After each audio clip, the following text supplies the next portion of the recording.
नमस्कार दोस्तों, मैं अभय प्रताप सिंह एक बार फिर से स्वागत करता हूं आपके अपने एजुकेशन प्लेटफॉर्म यूनिमार्क क्लासेस पर। जैसा कि आप लोग जानते हैं, हम लोग आपके लिए लेकर के आए हैं इंटरनेशनल रिलेशंस की सीरीज अपने इस खास चैनल पर, जो कि आपके लिए यूपीएससी पीएसआईआर के लिए बहुत इंपॉर्टेंट होने वाली है। आप में से जितने विद्यार्थी यूजीसी नेट की तैयारी कर रहे हैं तो ये विषय आपके लिए बहुत इंपॉर्टेंट होने वाला है, या फिर पॉलिटिकल साइंस या राजनीतिक विज्ञान के विषय की जानकारी जिस भी एग्जाम में पड़ेगी, चाहे आप एमए कर रही हैं, बीए कर रहे हैं, 11th-12th में इंटरनेशनल रिलेशंस में पढ़ाई कर रहे हैं, या फिर कोई रिसर्च वगैरह करने की योजना बना रहे हैं, तो ये टॉपिक आपके लिए बहुत इंपॉर्टेंट होने वाला है। इससे पहले हम इंटरनेशनल रिलेशन में अप्रोच का ऑलरेडी एक वीडियो बना चुके हैं। हम लोग इस वक्त फिलहाल पढ़ रहे हैं कि अंतर्राष्ट्रीय राजनीति को किस तरीके से समझा जा सकता है, और उसका एक तरीका होता है यथार्थवाद यानी कि रियलिज्म, जिसके बारे में हम अपनी पिछली वीडियो में देख चुके हैं। आज हम एक नए तरीके की बात करने वाले हैं, जो कि है आदर्शवादी तरीका, जिसे कहते हैं idealistic approach to understand the international relations. अगर आपने पिछली वीडियो नहीं देखी है तो नीचे डिस्क्रिप्शन बॉक्स में उसका लिंक दिया हुआ है, फटाफट जाइए और पहले उस वीडियो को देख लीजिए, क्योंकि जब तक आपको रियलिज्म समझ में नहीं आएगा तब तक आपको आइडियलिज्म समझ में नहीं आ सकता। ठीक है, और अगर अब तक चैनल को आपने सब्सक्राइब नहीं किया तो फटाफट चैनल को सब्सक्राइब कर दीजिए और उसके बाद वीडियो शुरू कीजिए। आइए बिना किसी देर के शुरू करते हैं। तो आज इंटरनेशनल रिलेशंस का हम जो टॉपिक पढ़ने वाले हैं वो है उसकी आइडियलिस्टिक अप्रोच। हमने अपने सबसे पहले वीडियो में ये बात की थी कि international relation second world war के बाद एक नए टॉपिक की तरह निकल करके आने लग गया, और जब एक नए टॉपिक की तरह निकल करके आया तो इसे पढ़ने के लिए बहुत अलग अलग तरह के तरीके निकाले गए। ठीक है, जैसे कोई भी जब पढ़ाई होती है सबके करने का तरीका अलग अलग होता है। ठीक है, तो इंटरनेशनल रिलेशन जब सेकेंड वर्ल्ड वॉर के बाद क्या हुआ कि नए विषय के रूप में आया, तो अलग अलग विद्वानों ने, अलग अलग राजनीति शास्त्र के जो पंडित थे, उन्होंने इसे अलग अलग तरीके से पढ़ना शुरू किया। अलग अलग थिंकर्स ने अपने अलग अलग आइडियाज दिए, जिनमें कुछ थिंकर्स का जो ग्रुप था वो रियलिज्म में हमने पढ़ा, और हमने एक बहुत इंपॉर्टेंट थिंकर हंस जे मार्गेंथाउ के बारे में पढ़ा था, और हमने उनकी एक बुक का भी डिस्कशन किया था। अगर आपको पता है कि हंस जे मार्गेंथाउ ने कौन सी अपनी फेमस बुक लिखी थी तो उसका नाम नीचे कमेंट बॉक्स में बता दीजिए। जो सबसे सही जवाब देगा उसके कमेंट को पिन कर दिया जाएगा। ठीक है, चलिए तो आज हम बात करते हैं उस रियलिस्टिक अप्रोच से बिल्कुल अपोजिट एक दूसरी अप्रोच, जिसे हम क्या कहते हैं, जिसे हम कहते हैं आइडियलिस्टिक अप्रोच, यानी कि अंतरराष्ट्रीय संबंधों के आदर्शवादी उपागम। ठीक है, तो सबसे पहली बात यह होती है कि आदर्शवादी उपागम क्या होता है। तो पिछली वीडियो में हमने ये बात की थी कि भाई यथार्थवादी उपागम क्या होता है। यथार्थवादी कुछ ऐसे विचारक हुआ करते थे जो दुनिया को बिल्कुल कहते थे कि जैसा है इसको वैसा ही देखो। उनकी कुछ अपनी क्या एजम्पशन हुआ करती थी, कुछ अपनी संकल्पनाएं हुआ करती थी। यथार्थवादी मान के चलते थे कि दुनिया में जो लोग होते हैं वो बड़े क्रूर होते हैं, स्वार्थी होते हैं, लालची होते हैं, सत्ता लोलुप होते हैं, ग्रीडी होते हैं, मतलब उनके अंदर स्वार्थ की भावना कूट कूट के भरी होती है, और यही स्वार्थ की भावना क्या करती है, युद्ध को जन्म देती है, संघर्ष को जन्म देती है। ठीक है, आदर्शवादी ये बिल्कुल उससे उल्टा मानते हैं, ठीक उससे उल्टा मानते हैं। इनका क्या मानना है, इनका मानना है कि व्यक्ति स्वभाव से परोपकारी होता है, स्वभाव से दयालु होता है, भलाई का वास क्या होता है उसके विचारों में पाया जाता है। इसीलिए दुनिया जो है ये काफी अच्छी है, और यदि हम लोग आपस में कोऑपरेट करें, सहयोग करें, तो इस दुनिया को और भी अच्छा बनाया जा सकता है। इस दुनिया के जो इंटरनेशनल रिलेशंस है, अंतर्राष्ट्रीय संबंध है, उनको सुधारा जा सकता है। तो क्या कहते हैं इसके और क्या कहते हैं, इनके क्या की प्रिंसिपल्स हैं, क्या इनकी कोई आलोचना की जा सकती है, इंपॉर्टेंट बुक्स कौन सी रही, इंपॉर्टेंट थिंकर्स कौन से रहे, ये सारे इस वीडियो में जानेंगे। एंड तक बने रहिए हमारे साथ।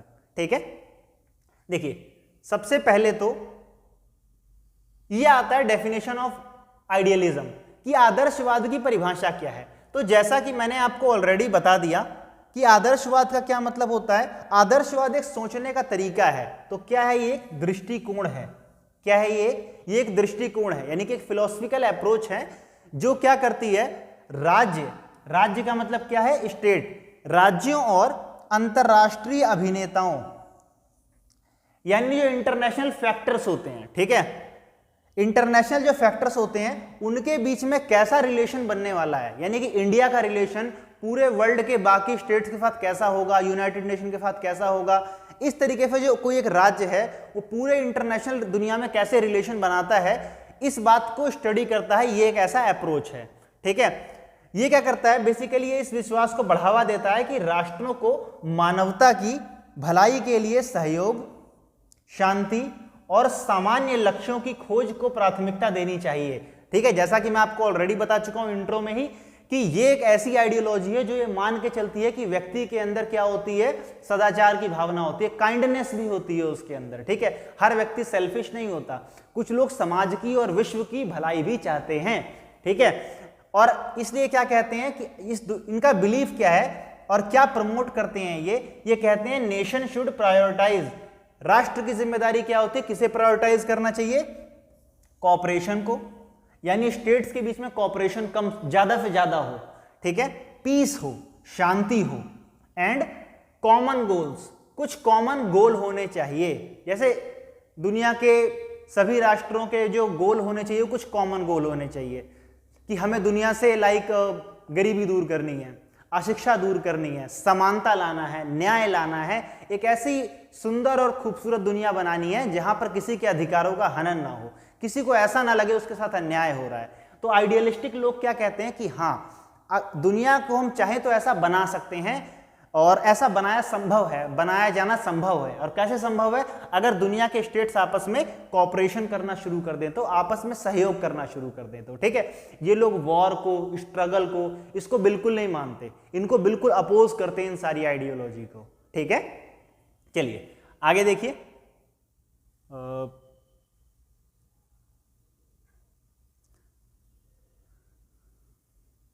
अब हम बात करेंगे की प्रिंसिपल्स ऑफ आइडियलिज्म, यानी कि जो आदर्शवाद है उसके मुख्य बिंदु क्या है। हिंदी वालों को बिल्कुल घबराने की जरूरत नहीं है, उनके लिए एक अलग स्लाइड जो है ये बिल्कुल हिंदी मीडियम में भी रखी हुई है। ठीक है, तो आपको कुछ करना नहीं है, आप बस कॉन्सेप्ट को समझने पर सारा फोकस करना है। आपको जैसी पीपीटी दिख रही है सारी की सारी पीडीएफ फॉर्म में मिल जाएगी, नीचे डिस्क्रिप्शन बॉक्स में हमारी वेबसाइट का लिंक दिया हुआ है, आप जाइए और वेबसाइट से सीधा डाउनलोड कर लीजिए। ठीक है, चलिए तो अब की प्रिंसिपल समझते हैं कि आइडियलिज्म के की प्रिंसिपल्स क्या हैं। तो की प्रिंसिपल्स की जब हम बात करते हैं तो जैसा आपको ऑलरेडी बताया जा चुका है, ये लोग किसकी बात करते हैं, ये लोग बात करते हैं सद्भावना की, अच्छाई की, सहयोग की, शांति की, ह्यूमन राइट्स की।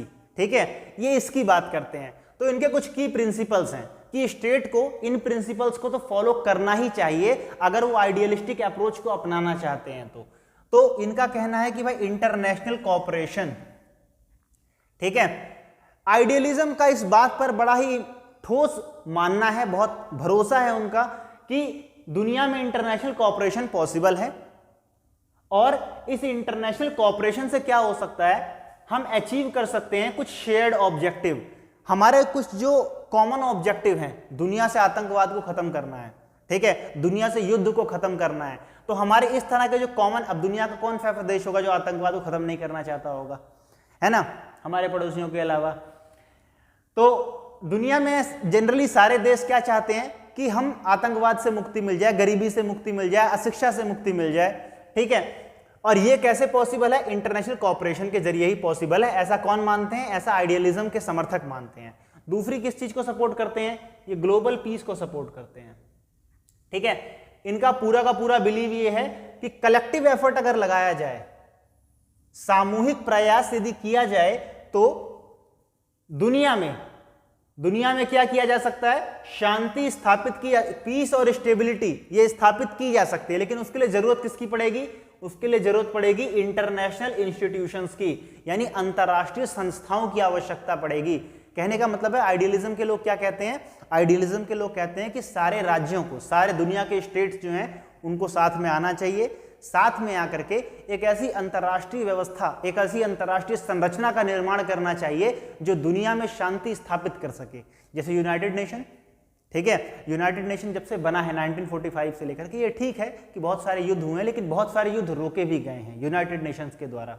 तो कहीं ना कहीं इनका मानना बिल्कुल सही है, यदि सहयोग की भावना से कार्य किया जाए तो शांति और स्थिरता दोनों लाई जा सकती है।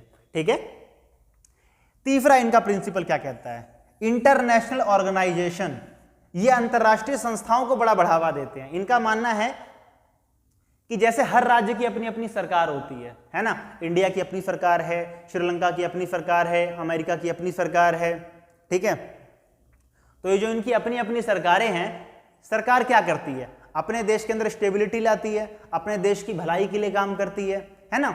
ऐसे ही आइडियलिस्टिक अप्रोच को फॉलो करने वालों का क्या मानना है कि इस पूरी दुनिया के जो इंटरनेशनल रिलेशंस हैं, अगर उनको कोऑपरेशन में लाया जाए, सहयोग की भावना से लाया जाए, तो इस दुनिया में एक सिंगल सरकार बनाई जा सकती है जो पूरे वर्ल्ड की सरकार होगी।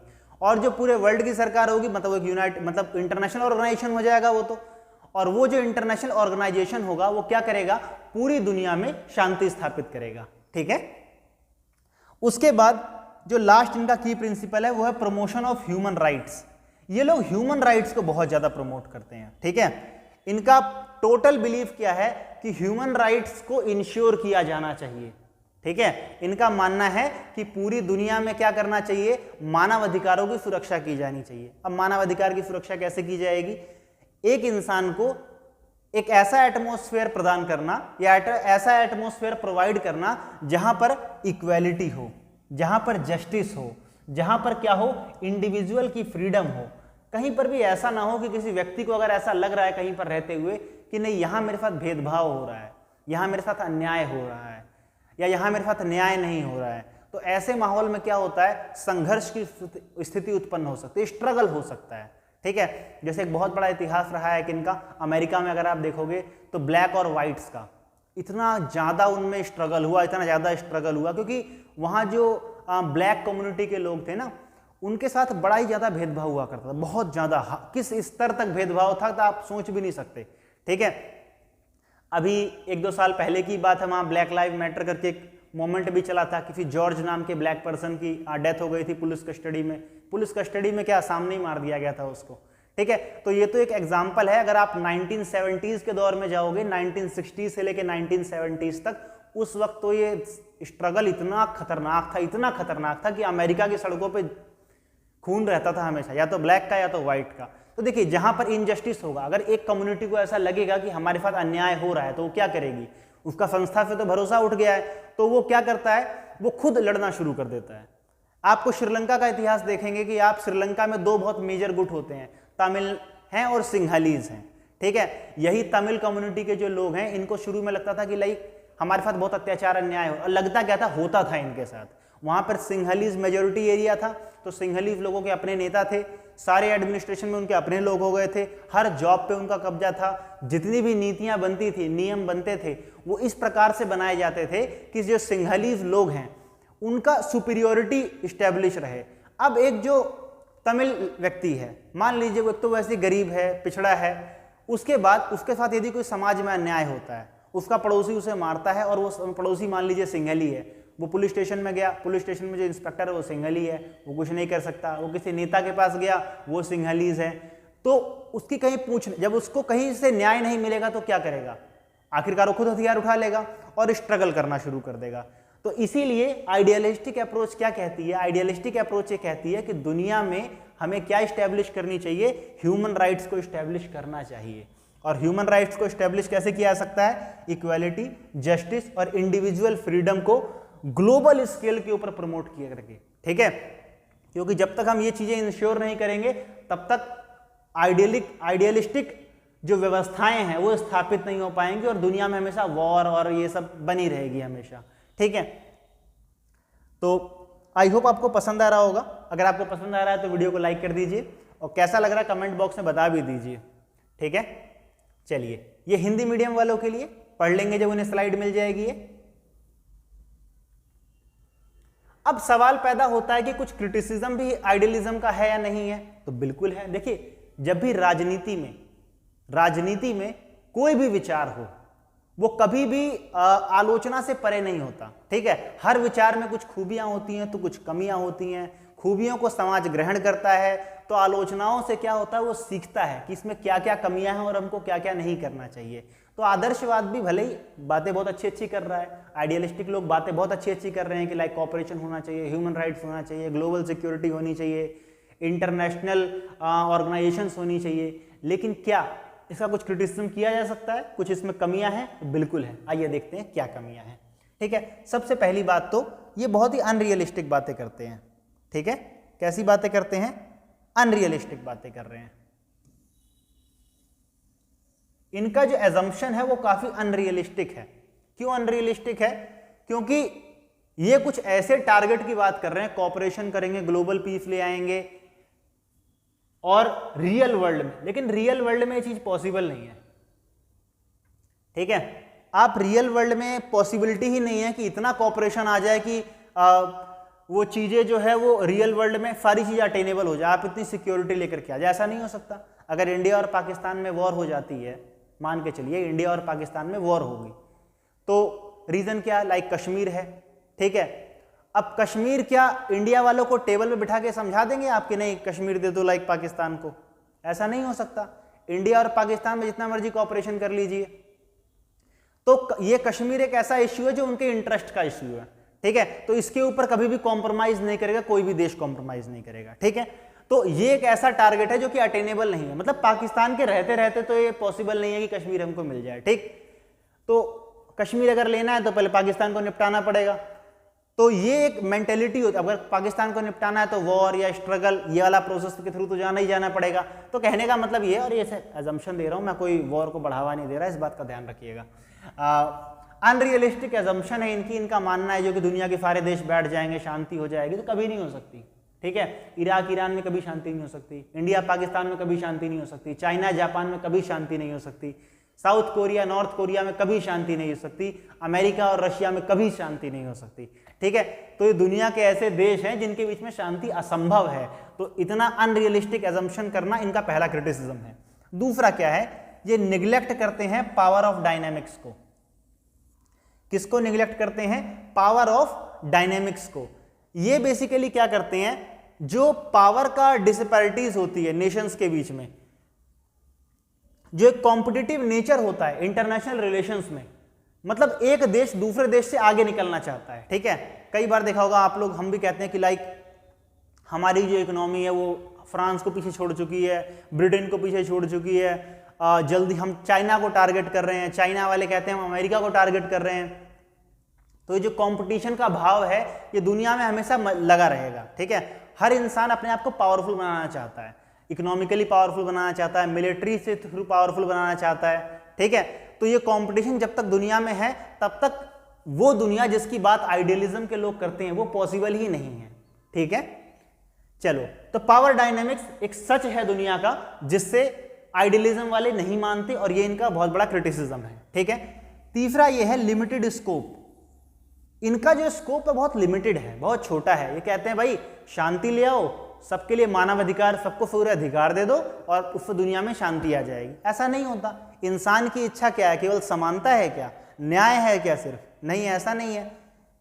कुछ इच्छाएं जो होती हैं वो व्यक्तिगत से ऊपर होके एक कलेक्टिव इच्छाएं भी होती है, ठीक है। जैसे राष्ट्र का हित यानी कि नेशनल इंटरेस्ट। नेशनल इंटरेस्ट एक ऐसा टॉपिक होता है जिसके ऊपर हम क्या करते हैं, अपने पर्सनल जो हित हैं कई बार उसको ताक पर किनारे रख देते हैं।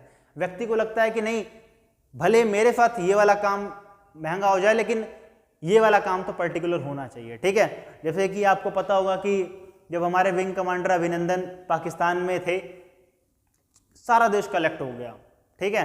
कोई देश में ये नहीं कि हमको हम सस्ता मिलना चाहिए, कि हमको ये चीज़ सस्ती मिलनी चाहिए, एजुकेशन मिलना चाहिए, ऐसा कुछ नहीं।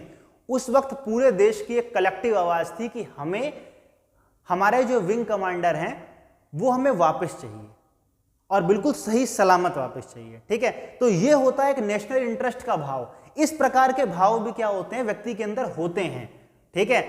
जिसका क्या होता है, आइडियलिज्म उसको निग्लेक्ट कर देता है, कहता है कि नहीं ऐसा तो कुछ है नहीं, सिंपल सी आप क्या करो, ये military factors, economic factor, strategic interest, इन सबको बिल्कुल ये मानता ही नहीं है। इसका सारा फोकस कहाँ पर है? केवल इसका सारा फोकस केवल एथिकल प्रिंसिपल्स पर है, अच्छी अच्छी बातों पर है।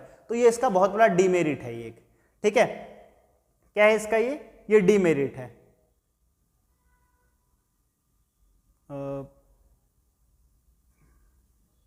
हाँ, तो ये इसका बहुत बड़ा डीमेरिट है। तो आइडियलिज्म के बारे में आपने देख लिया कि क्या मान के चलते हैं, ये मान के चलते हैं कि व्यक्ति का स्वभाव बहुत अच्छा होता है, परोपकारी होता है, काइंडनेस होती है उसके अंदर, और इस वजह से जो स्टेट होता है उसके अंदर भी अच्छाई होती है। तो अगर हम चाहें तो पूरी दुनिया को अच्छा बनाया जा सकता है, उनके बीच में संबंध जो है उनको अच्छा बनाया जा सकता है। कैसे बनाया जा सकता है? हमको इंटरनेशनल ऑर्गेनाइजेशन को प्रमोट करना पड़ेगा, ग्लोबल पीस को प्रमोट करना पड़ेगा, ह्यूमन राइट्स को प्रमोट करना पड़ेगा, और आपस में जो कोऑर्डिनेशन है इंटरनेशनल रिलेशंस में उसको प्रमोट करना पड़ेगा। साथ ही हमने इसकी कुछ आलोचनाएं भी देखी, कैसे कैसे इसके अंदर ये सारे क्रिटिसिज्म किए गए हैं। ठीक है, तो ये इसकी आलोचना है। अब आज के दौर पे अगर इतनी आलोचनाओं के बाद भी अगर मैं आज के दौर में बात करूं, ठीक है, आज के वर्ल्ड में जब हम बात कर रहे हैं, जब ये वीडियो बना रहे हैं, आप देख रहे हैं, मैं बना रहा हूं, तो इस दौर में क्या इतनी कमियां होने के बावजूद भी आइडियलिज्म को पढ़ना सही रहेगा? क्या कंटेम्प्रेरी वर्ल्ड में इसका कुछ रिलेवेंस है? तो हम कहेंगे हाँ भाई, देखिए पहली बात तो रिलेवेंस तो है। ठीक है, रिलेवेंस तो है।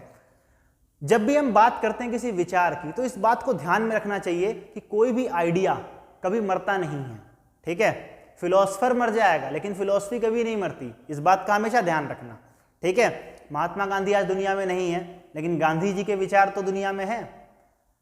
कार्ल मार्क्स दुनिया में नहीं है लेकिन मार्क्सिज्म के विचार तो हैं। पंडित दीनदयाल उपाध्याय आज दुनिया में नहीं है लेकिन उनका दिया हुआ एकात्म मानववाद का विचार तो दुनिया में है, आज भी उसको माना जाता है। तो विचार तो हमेशा जिंदा रहता है, चाहे उसमें खूबियां हो चाहे कमियां हो, और विचारक नए नए आते रहते हैं। तो इस वजह से क्या होता है, जो आदर्शवाद का विचार है, ठीक है, इसमें कुछ कमियां भी होंगी, कुछ खूबियां भी होंगी, लेकिन आज की दुनिया में भी इसकी रेलेवेंस बनी हुई है। क्यों? क्योंकि जब हम आइडियलिस्टिक अप्रोच के थ्रू इंटरनेशनल रिलेशंस को पढ़ते हैं तो हमको समझ में आता है दुनिया में कुछ ऐसे टॉपिक्स भी हैं जो आज आइडियलिज्म की अप्रोच के थ्रू ही सॉल्व किए जा सकते हैं। जैसे कि ह्यूमन राइट्स बहुत बड़ा इश्यू है आज दुनिया में। ठीक है, पीस, शांति बहुत बड़ा इश्यू है दुनिया में। ठीक है, आप देख रहे हैं यूक्रेन में क्या हो रहा है, रशिया में क्या हो रहा है, और उस यूक्रेन और रशिया के वॉर का असर पूरे यूरोप पे, एशिया पे किस तरह से पड़ने जा रहा है। ठीक है, दूसरा क्या है, क्लाइमेट चेंज बहुत ही बड़ा असर है। न्यूक्लियर डिसआर्मेंट एक बहुत बड़ा असर है इसका। ठीक है, पूरी दुनिया में न्यूक्लियर टेस्ट को रोका जा रहा है कि दुनिया में जितने देशों के पास न्यूक्लियर है वो तो ठीक है, चलो है, रोका जा रहा है कि और लोग न्यूक्लियर ना बना पाए। ठीक है, तो ये कई सारे ऐसे टॉपिक है जिनके ऊपर ग्लोबल चैलेंजेस है, और अगर इन चैलेंजेस को फेस करना है, फॉर एग्जांपल अब मान लीजिए आपको क्लाइमेट चेंज के ऊपर अगर बात करनी है, तो क्लाइमेट चेंज के ऊपर बात तो आइडियलिस्टिक अप्रोच से ही हो पाएगी ना। जब दुनिया के सारे देश आके बैठेंगे एक टेबल पर, तभी तो क्लाइमेट चेंज के ऊपर बात हो सकती है। वॉर के थ्रू, स्ट्रगल के थ्रू क्लाइमेट चेंज की बात नहीं हो सकती है ना। क्या अमेरिका वाले बगल वाले स्टेट में घुस जाए, क्या कर रहे हो भाई तुम, क्लाइमेट खराब कर रहे हो, अटैक कर दिया उसके ऊपर पकड़ के, ऐसा नहीं हो सकता ना। क्लाइमेट चेंज जैसे इश्यू ऐसे ही है कि इनको टेबल पर जब आके बात की जाएगी, सारे दुनिया के लोग आके बात करेंगे, तभी जाके सॉल्व हो सकता है। ठीक है, तो हम कह सकते हैं कि हाँ, कई चीजों के बाद भी इनका रेलेवेंस आज भी बना हुआ है। ठीक है, ये बहुत ही इंपॉर्टेंट टॉपिक है। कंपैरिजन, हमने अपनी पिछली वीडियो में रियलिज्म के बारे में बात की थी, यानी यथार्थवाद के बारे में बात की थी, और आज की वीडियो में हमने आइडियलिज्म के बारे में बात की है, यानी आदर्शवाद के बारे में बात की है। ठीक है, तो इन दोनों विचारधाराएं, ये दोनों आइडियोलॉजी, दोनों फिलॉसफी एक दूसरे के बिल्कुल 180 डिग्री अपोजिट है। ठीक है, 180 डिग्री क्या है, बिल्कुल अपोजिट है। कैसे अपोजिट है अब तक आप समझ ही गए होंगे, लेकिन फिर भी आपको बता देता हूं। जहां रियलिज्म यथार्थवाद क्या मान के चलता है कि व्यक्ति स्वभाव से बहुत बुरा होता है, दुष्ट होता है, स्वार्थी होता है, वहीं आइडियलिज्म क्या मान के चलता है, नहीं, व्यक्ति स्वभाव से बहुत अच्छा होता है, बहुत दयालु होता है, बहुत परोपकारी होता है, दूसरों का भला करने की भावना उसके हृदय में होती है। ठीक है, रियलिज्म वाले क्या मानते हैं, भाई दुनिया में युद्ध तो होके ही रहेगा, युद्ध को और स्ट्रगल को, वॉर एंड स्ट्रगल, ये दुनिया के सच हैं, इनको स्वीकार कर लेना चाहिए क्योंकि कभी खत्म नहीं होने वाले। लेकिन आइडियलिज्म क्या कहता है, आइडियलिज्म कहता है नहीं, ऐसा नहीं है, दुनिया से वॉर और स्ट्रगल को खत्म किया जा सकता है अगर हम इंटरनेशनल कोऑपरेशन को बढ़ावा दें तो, इंटरनेशनल ऑर्गेनाइजेशन को बढ़ावा दें तो, ह्यूमन राइट्स को बढ़ावा दें तो इस दुनिया से स्ट्रगल और वॉर को खत्म किया जा सकता है। ठीक है, तो हमने जब रियलिज्म पढ़ा था तो रियलिज्म के अंदर हमने क्या कहा था, हंस जे मार्गेनथाउ की बात की थी, E.H. कार की बात की थी, ठीक है, स्पाइकमैन की बात की थी। ऐसे ही बहुत सारे थिंकर्स आइडियलिज्म से भी रिलेटेड हैं। कुछ नाम जो आपको, हमें दो नाम ऐसे हैं जो हमेशा याद रखने हैं। पहला नाम है वुड्रो विल्सन,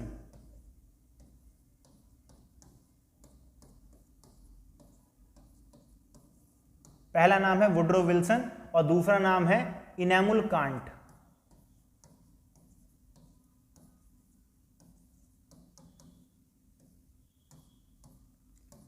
ये दो इंटरनेशनल रिलेशंस के अंदर आइडियलिज्म लाने वाले बहुत ही इंपॉर्टेंट विचारक हैं, तो इनके नाम याद रखिएगा, एग्जाम में आपसे पूछा जा सकता है।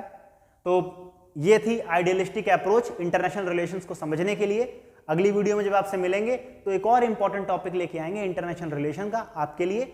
आपसे कोई वीडियो मिस ना हो जाए इसीलिए इस चैनल को सब्सक्राइब कर दीजिए और वीडियो को लाइक कर दीजिए, अपने दोस्तों के साथ शेयर कर दीजिए।